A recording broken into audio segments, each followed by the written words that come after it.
The lifeblood of a car, the longevity of a car, is clean fluids. Hello everyone, I'm Todd Dickerson. And I'm Zach Dickerson.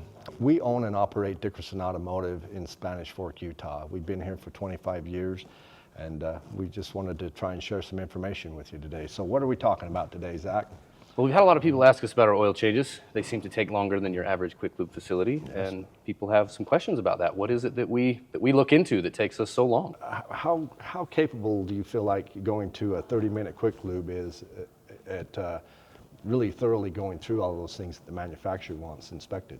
I definitely think you could hit the basics. I think you could hit, your generals, your filters, and probably your fluid top-offs, but a real thorough inspection, safety and maintenance items, things are going to get missed. I really think you're going to miss some stuff. Let's walk them through the oil change process, all right. Piece by piece. Where do we start?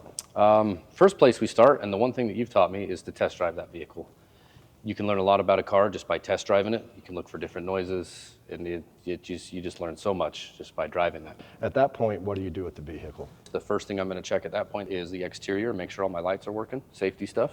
That is our number one priority, is making sure the vehicle's safe to be on the road.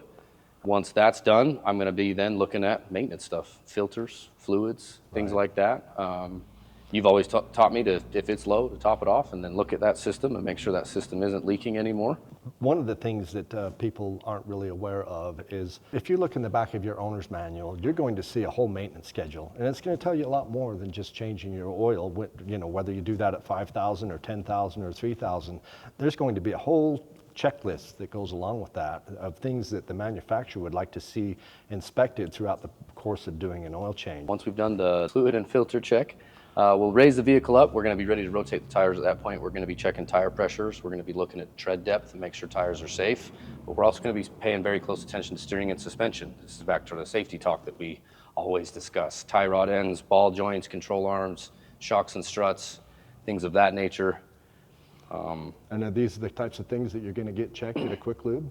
Probably not. Mostly because they don't put it on the lift that would be required to check those things on. Inspections. Yeah. Our whole approach with our customers is we want to help you take care of your car. And frankly, when you bring your car in, you're going to have a lot of, we're probably going to find some things, and not probably, we are. We're going to find some things. Some of them are going to be maintenance related, sometimes they might be safety related, and they might be a repair, an oil leak, or something that's going to leave you stranded that we've identified. However, what is our approach with those items? How do we portray them to the customer? Safety is always first. We will always focus on the safety of the vehicle first. That's going to be our main concern. At that point, after safety is addressed, we're going to look at any repair items. If the vehicle is in need of a repair, and that is something that the vehicle may need but isn't causing safe operation of the vehicle to be inhibited. Right. And then at that point, if the vehicle's safe and it doesn't need any repair work, we're going to focus on maintenance. And that's if the customer even wants to pursue maintenance. It might be a vehicle that it's their kid's car and they drive it to the high school and that's it. And at that point, it may not be worth investing thousands of dollars in maintenance in. Right. So one of the key things that I really think makes us different is we want to get to know you. We are very much a relational type business. We want to know not only what we really want to know is sometimes you'll have multiple cars and your expectations from one vehicle to another could be completely different. We want to know those things. We want to advise you based on what your long-term expectations are. And how many times have we asked that question and people scratch their head and say, quite a bit. Well, I've never really thought about that. Never been asked that before. So, but for example, what your expectations are for the primary family car where you want to get in it at a moment's notice because you've had an emergency and drive to California if necessary, versus, well, this one's just the one that we've had around for a while and our daughter drives it back and forth to school. But then you also have, the husband's commuter car that he's driving to Salt Lake every day.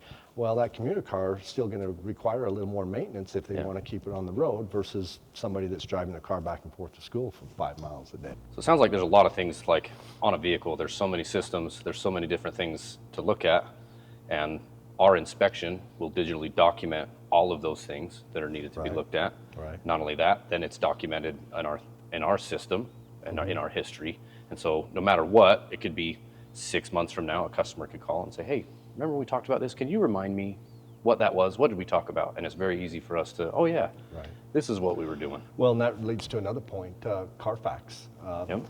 That's something that we voluntarily do, and a lot of shops do voluntarily submit your service records to Carfax. It helps with the resale value. It helps you keep track of when the oil changes were done, and it also helps with if you're a first-time customer and we're having questions about when was the last time this service was done.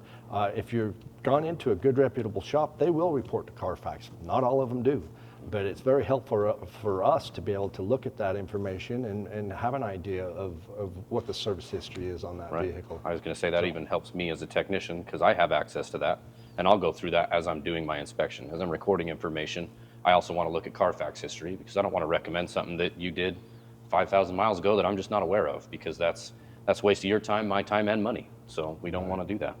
So after you've checked the steering and suspension, brakes, and the tires, the tire condition, at what point, where do you go from there?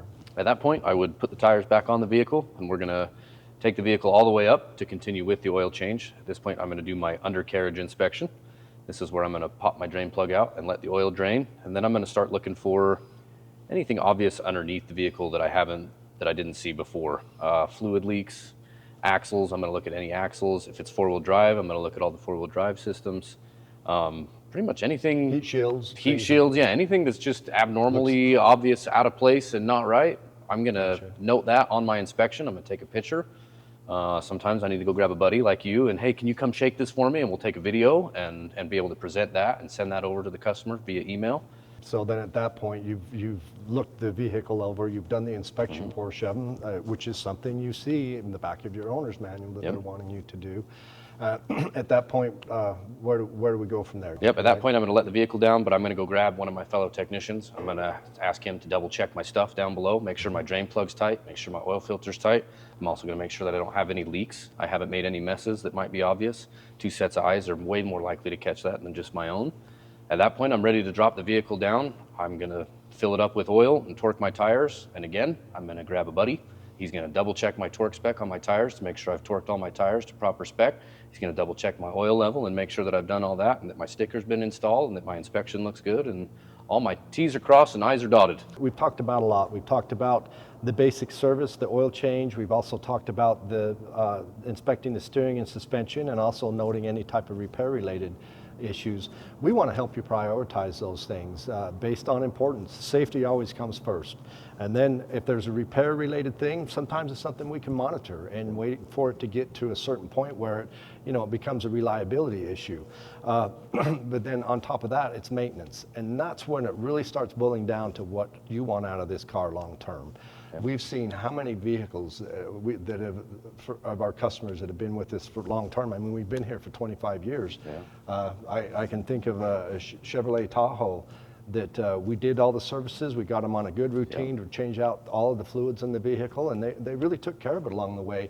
And the last time we spoke with them, the vehicle had over 300,000 miles on it. It's still original engine, original transmissions, all the differential components, they were still all original. Sure, we had to do a few repairs along the way, as with any vehicle. With anything, though. But we asked them, well, how much longer are you going to drive this? And they're like, well, she really wants a new car, but this thing's been so great, I don't know that we're going to replace it anytime soon. It's hard to buy a new one. So can you think of any others we've had in here recently that fall along those lines?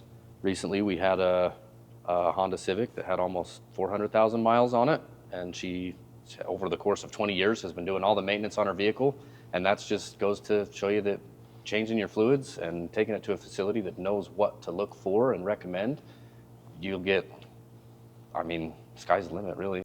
So it sounds like you get a lot more than just an oil change. Yeah, our primary focus is we really want to help you take care of your car. And not only that, but in the long run, we feel like we're saving you time. We're providing a free tire rotation, and we don't care whether you bought the tires from us or not. We're going to rotate them for you. That's one less trip that you have to make down to the tire store where you bought your tires. At the end of the day, what we care about is our relationship with you, the customer, and your relationship with the car. And we want to take care of you in the way that you want to have a relationship with your car. If you want to see an example of what our digital inspection looks like, there's one available on our website, as well as a downloadable maintenance checklist at dickersonauto.com. Thanks for watching, everyone.